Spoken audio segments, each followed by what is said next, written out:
Thanks a lot for joining us. Thank you. So to kick things off, maybe you could tell us a bit about what Jobmaker is and what's your big vision for it? Big vision. Yes, so I'm an entrepreneur in the HR field and now the CEO of Jobmaker. As you said, that we are developing a digital career coach. And I've been working those past 10 years on the transformation of the job market. And because we talk about a lot about future of work, and then there is a great transformation. And the new aspiration, we want like much more meaningful jobs and stuff. And then also that we have more and more professional transition through a career. So we undergo 10 to 13 professional transition nowadays. So the issue is not only to find a good job, but to be able to jump from one to the other with confidence. And then that was the topic I wanted to work on. So a few years ago, I had a consultancy agency, and then we had consultant helping people to go from one job to the other. And then I realized that I needed to increase the impact to a bigger audience and then to help much more people that a human can do. So that's why that's the moment I discovered digital business, and then we decide to disrupt our company and then to automatize the activity of our consultants. So we start by 2 years of research and development, and then we ended up automatizing 80% of our consultant guidance processes, reminding the 20% that specific human activity that nowadays a bot cannot do. And then that's how our digital career coach was born.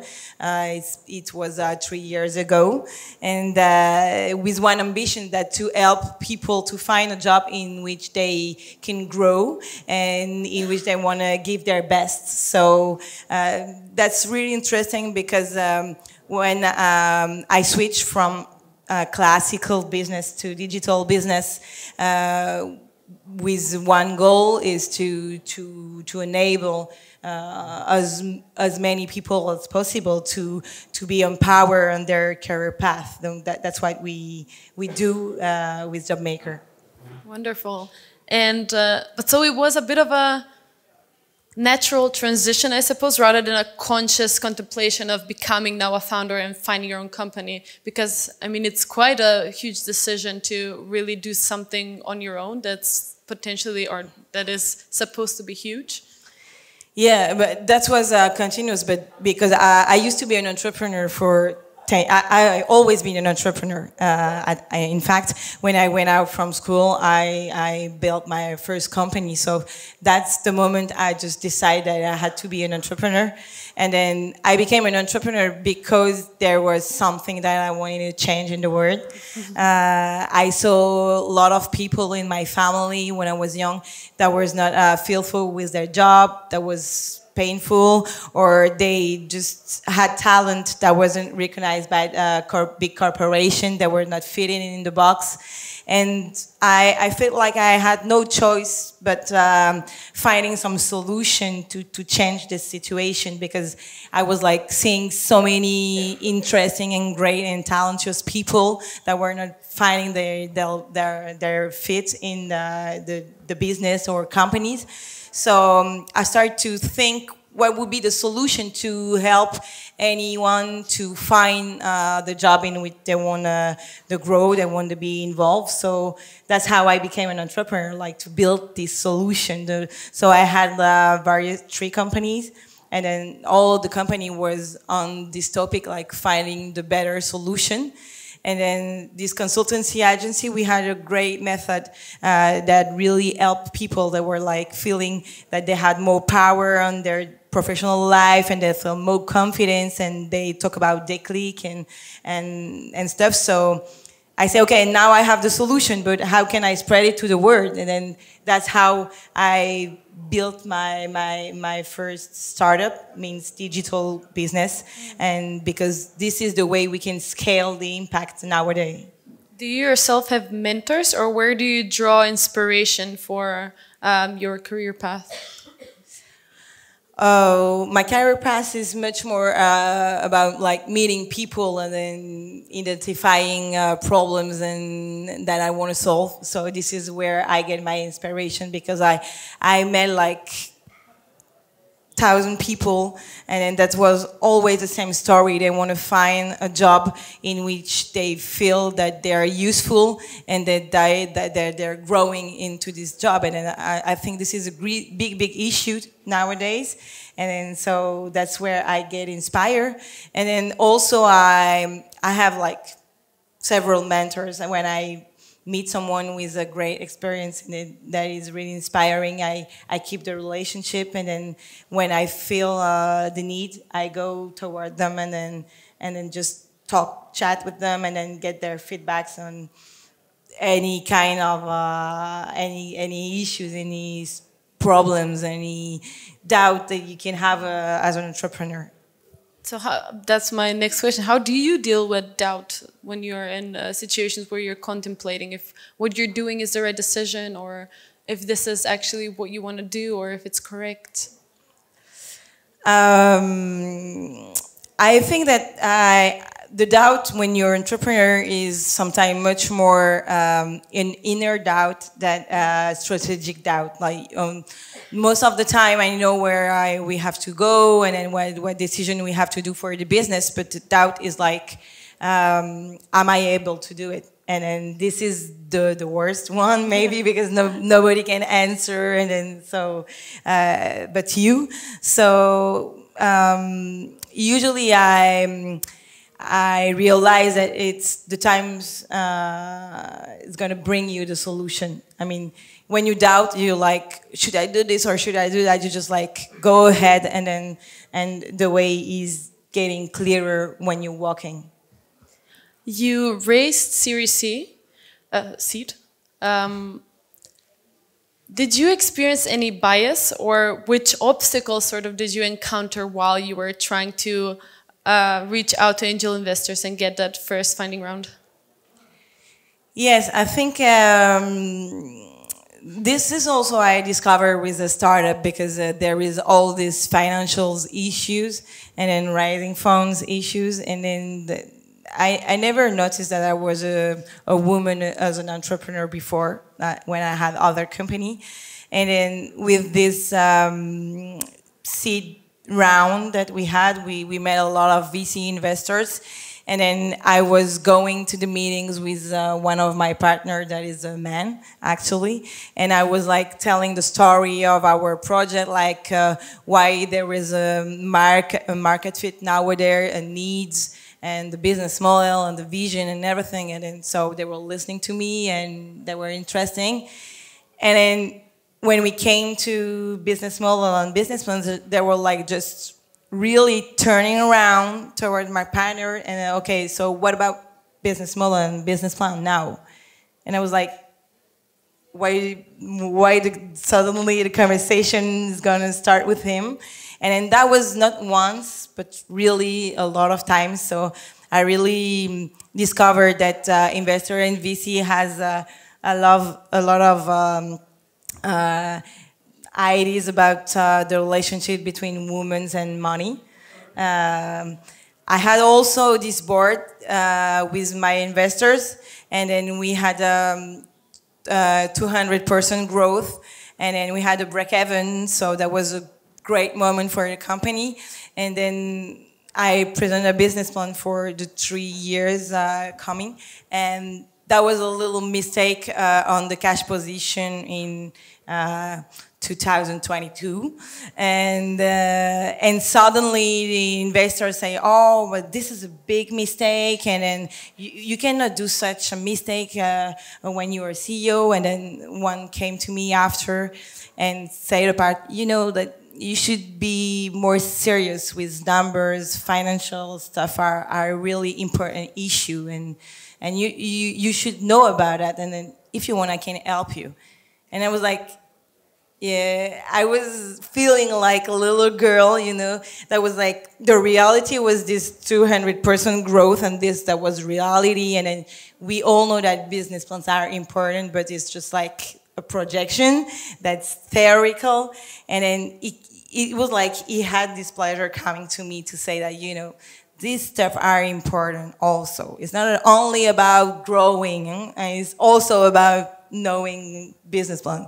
So I really felt that was, it wouldn't have talked the same way if I was a man, a CEO, a man. How did you deal with it in the situation and then for yourself? Just as Agnes just said, I just said nothing. And one of my partners just say, okay, we all know business plan is about like theoretical stuff. And he had to say something because that was this little situation about his mistake. And so I just said nothing. And I didn't know really what to say, because for me it's, how do you say, it shouldn't be the situation. And I didn't feel like fighting about that. And then for myself, that was a lesson learned about this mistake. I won't do this mistake anymore. Yeah, I guess you need to go through that experience to brave it up the next time and say actually something about it. Yeah, maybe. And you're now preparing to raise Series A, and you've already gotten the experience in dealing with VCs and how the whole process goes. And as much as you need now to convince investors, they need to also be a fit for you personally and for the company. What do you look for now, and what is important for you for the person that is now going to come on board? Yeah, that's true that I learned that money is not only money, it's also a fit with your investors. And as you realize, I'm an entrepreneur that I built company because I wanted to insert to a need in the society that was not only a business opportunity. So I need to have also investors that believe in such companies. So I think this is important. You have different kinds of entrepreneur about what is your driver, where your will of being an entrepreneur come from. And I think this has to be a fit with your investors. They have to be comfortable with what made you an entrepreneur. So that's why I'm gonna look for. And do you think of yourself as ambitious? I would say yes, but in a way, for the project I'm leading, I always want it to be bigger than it is, because I think if we get to one point, we can go further. So in that way, I'm ambitious, but I don't live the ambitions of something for myself. Like I want to be this or that, but when as a leader, yes, I am. Have you experienced yourself a difference between how we as women tend to express ambition, whereas in comparison to men? Yes, because it's easier to express your ambition when it's about your project, your company. So this is okay, but I'm not really comfortable when, for example, an investor asks me like, "What is your relationship to money, and how much do you want to get from this operation or this company you're leading?" And I never feel comfortable about talking about this intimistic stuff. And then I can see that it's a little bit weird, because as entrepreneurs, there's a lot of people talking really easily about that. But I think this is maybe something related with me. Something personal. Personal. What is your leadership style? It has changed a lot. It has changed a lot also because I became a mother between different company that I ruled, and I maybe much more focused on people growth now. I was much more focused on performance before, and maybe having kids, like I realized that everybody's growing all the time, so maybe more careful now than I used to be. So careful in what sense? Considering people needs and their balance between professional life and personal life. As I taking care of my daughter, I sometimes go out from the office at 5 in the afternoon, and then if someone asks me the same, I think it's normal. Maybe when I was at the office until 9, it was not easy for me to accept that.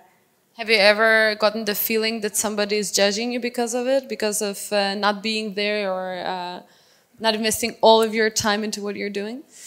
But it's a question of being an example. You have to have a lot of trust in your employee when you're out of the office at 5.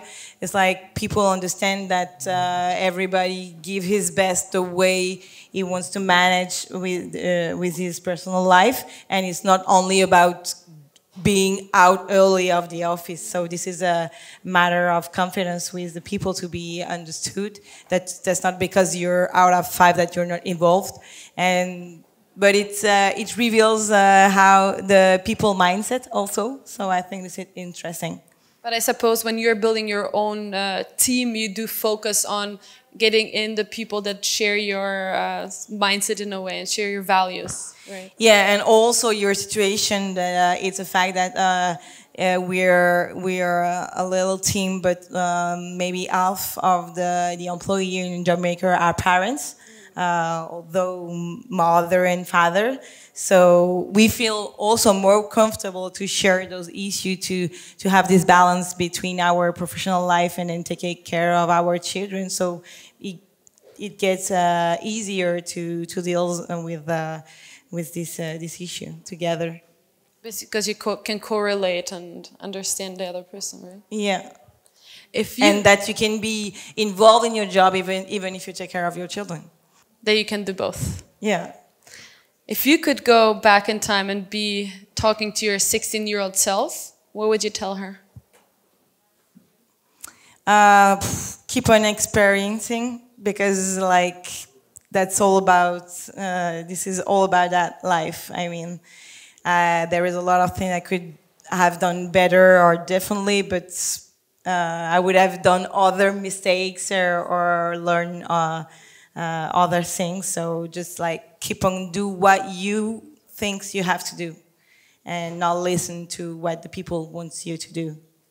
Beautifully said. Thank you very much. Thank you.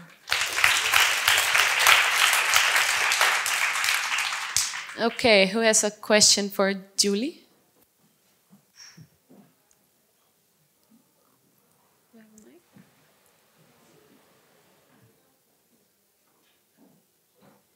Over there.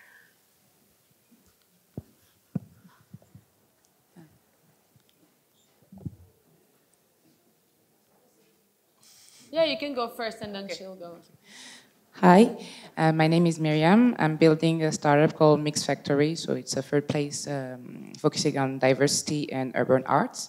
My question was, you said that you always had this DNA of building companies, and you've always felt like an entrepreneur.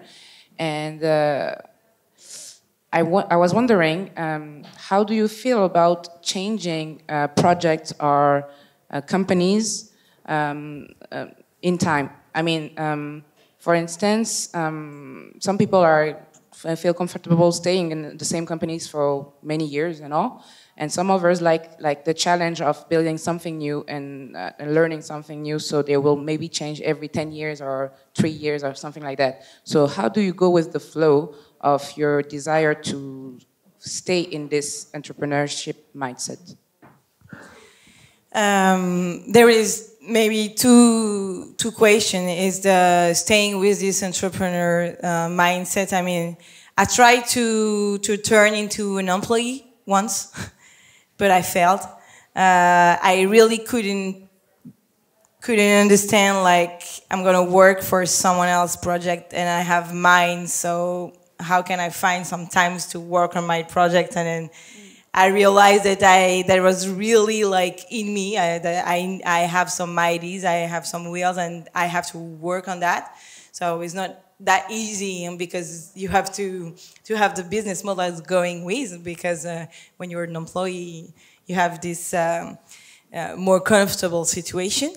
But about the flow and then the steps in your path, I think you realize with the time that you have a profile, and then I'm much more, I would say, serial entrepreneur in the way that I'm not a general director. I mean, when the company is getting bigger and bigger, I'm not the right person to lead the company. I'm really the one like to rise from one idea to a market, to a product, to the first team, and then I'm really good at that. And then when it starts to be more industrial, I realize that someone's going to be better at my position, and then that I have other wishes. So with the time, I realized that this is my profile, this is where I'm good, and then this is where my wishes goes. Hi, all right. Thank you for all your sharing experiences. My question is: Did you feel sometimes the pressure of being perfect all the time? Like if you are making any tiny mistakes, like all the trust you win from all your work before, it's completely broken. And if you did, how do you deal with it? Yeah.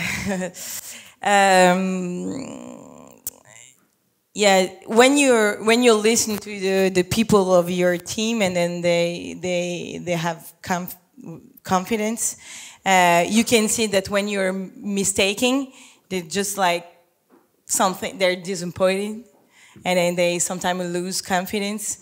And so when you're close to them, you really feel that. But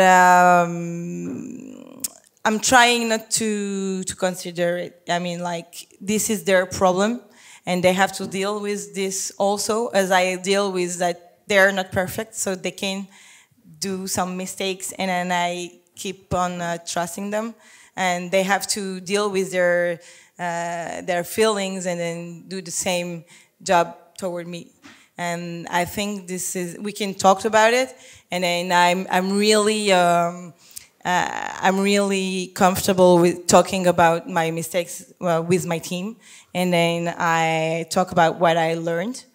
For example, this financial mistakes, we talked about it directly, and then just to show that it's okay to do mistakes, but what is important is like to learn the lesson. So I talk with them very clearly, and then I ask them to do the job to fulfill their confidence in me like I do with them. Thank you for coming and sharing your experiences with us and being so honest. I think with this conversation with gender bias, we see a common theme happening where, I'm sorry, can you hear me? Yeah. We see a common theme happening where we don't say something in the moment and you just swallow it and you think about it later. If you could go back, do you think that what would you have said? I guess keeping in mind that as women, a lot of times we are seen as being maybe too emotional or too taking things too personally, for example. Maybe opening this up to you and both Agnes as well. I think that the first thing is the surprise. It's just like you're into a business situation, and then I was talking about a board. You were talking about like investor conversation. So you're not focused on that kind of stuff. And so the first thing is the surprise. And after, for me, it's not easy to prove that it's because I am a woman that someone said that. And so this is why it's not easy to say it, because it's like when I tell you that, you know, financial savings are matters, important matters. And so I didn't say that because you're a woman. That's just true because like you're a CEO. But I can feel, and I'm sure, and I know this is because I'm a woman, but how can I prove it? And then that's why it's not easy to say it. And then once I have this just like regular sexism situation, also in a board. And another investor just say, but do you know about the Me Too phenomena? And then that was another man, an investor that just answered the guy. And then that was the best sexism situation I ever had, because it just tell him how it's impossible to say such things. But I cannot really answer the question, what would I say, because it's so not uneasy to prove. Hey, Julie. So I love that question, and I think it's a really good point, but it's not just a women's issue. It shouldn't be your job to stand up for that. So I guess my question would be, like, as a man, what should we be doing to support you guys, and to, you know, when we see something like that, to raise awareness from it, and then also prevent it from happening in the future? Any advice there? Just stand up. I mean, that's why I just say it's when it's the silence, it's like if there's someone that's gonna say something about that, and then when you just like naturally say that this is not okay to say that, we just like we're into a business meeting, we're not supposed to go on that field, and so I think this is like just standing up and then say something. Right. Just say something. Thank you. Maybe someone has other ideas to answer to this question. Yeah. Just Yeah. Teach to the little girls and the little boys also. okay, it's me That again. math are not only for men. Still on the same matter, because I was thinking, like you just point out, that each one teach one, and it's not a matter only of bias, like only women will teach other women to react to any, I mean, because each situation is different and you don't know how you're gonna react, that's for sure.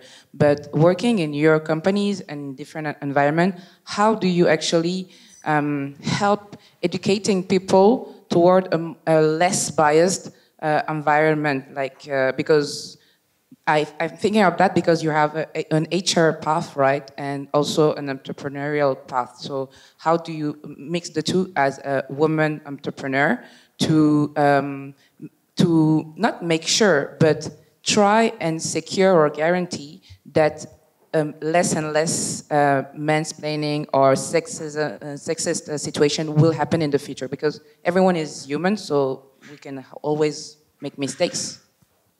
I think it's about standardization of talents.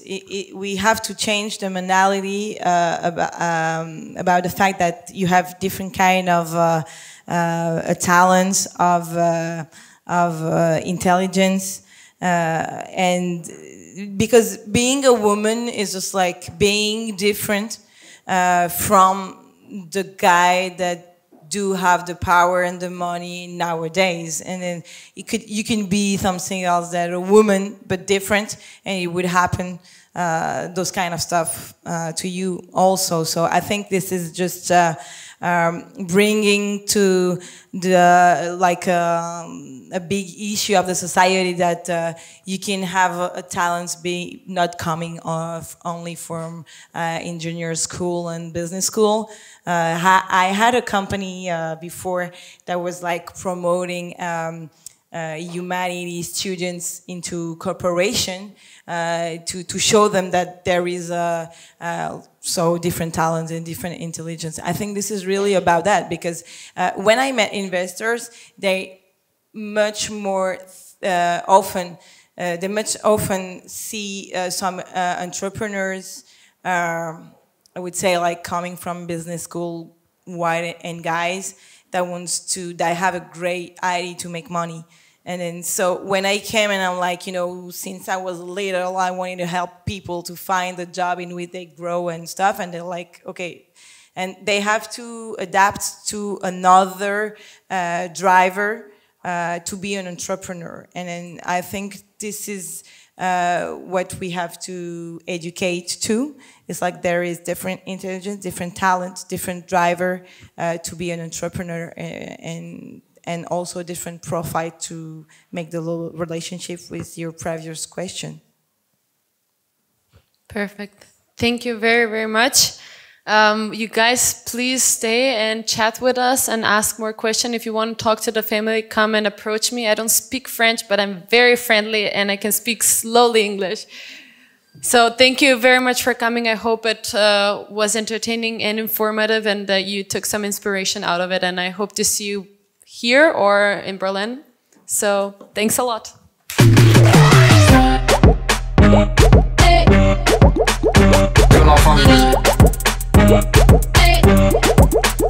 Que la famille.